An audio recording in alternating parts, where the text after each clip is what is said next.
Hi, I'm Patrick Allies. Welcome to Renaissance Sacred Music in 100 Motets.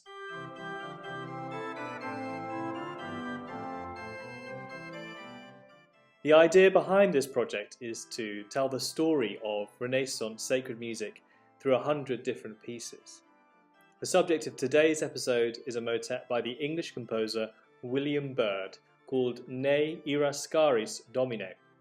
It's a very moving piece of music in its own right, but if you look beneath the surface, you find a hidden deeper meaning and a political agenda. Born in around 1540, William Byrd was most likely a chorister at the Chapel Royal in London. In 1563, while still a young man, he was appointed organist and master of the choristers here at Lincoln Cathedral.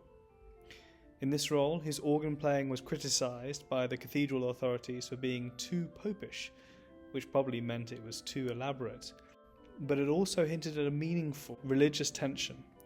Byrd was a recusant, a devout Catholic who refused to submit to the authority of the established Protestant Church in England.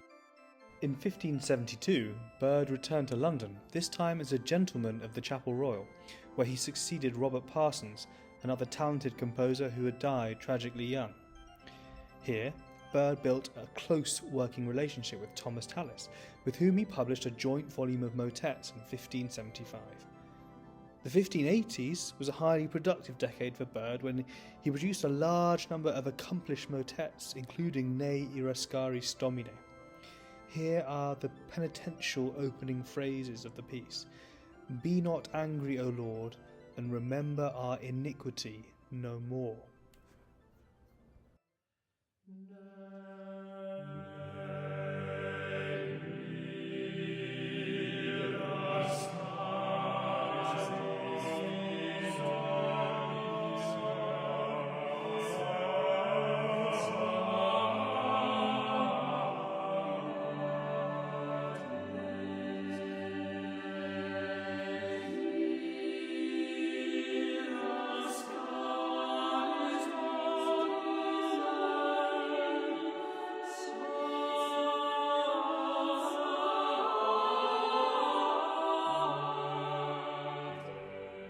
Ne irascaris Domine is divided into two parts. The first asks for God's forgiveness in the solemn tones you've just heard, but eventually builds to a passionate cry at the word ecce, or behold.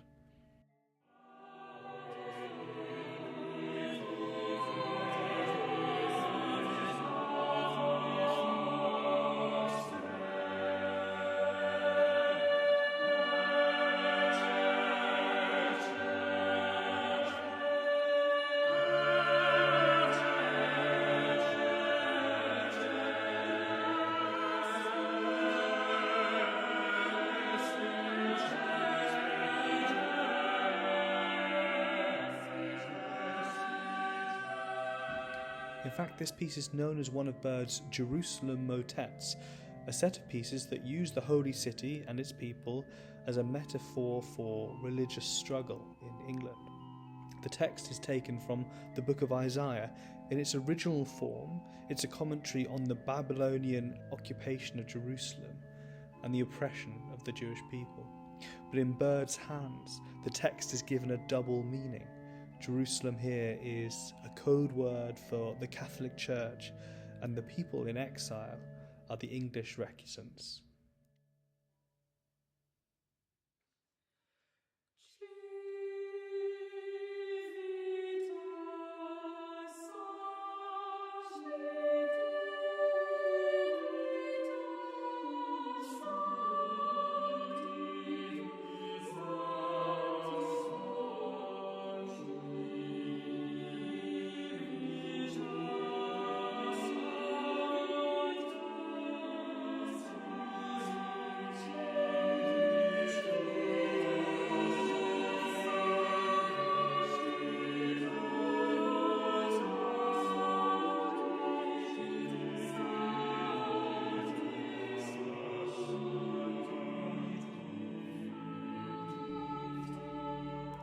Here, in the second half of the motet, there are painful parallels with contemporary England, which was increasingly hostile to Roman Catholics.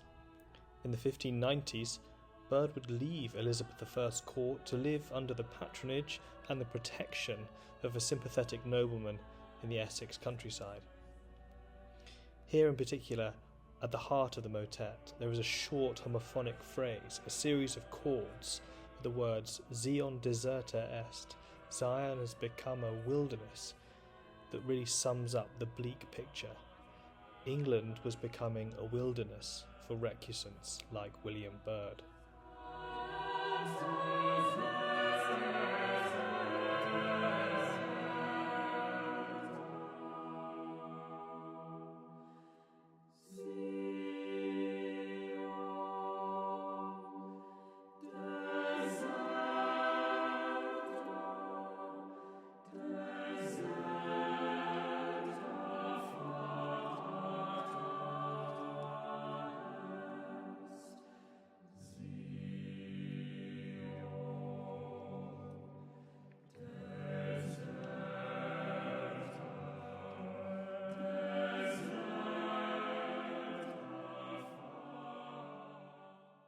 In the final section of this motet, Byrd sets the words Jerusalem desolata est, Jerusalem has become desolate, to an arch-shaped musical phrase that really conveys the melancholy of this text.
In doing this, Byrd is not only communicating the original meaning of these words, but he's also adding an extra level of significance.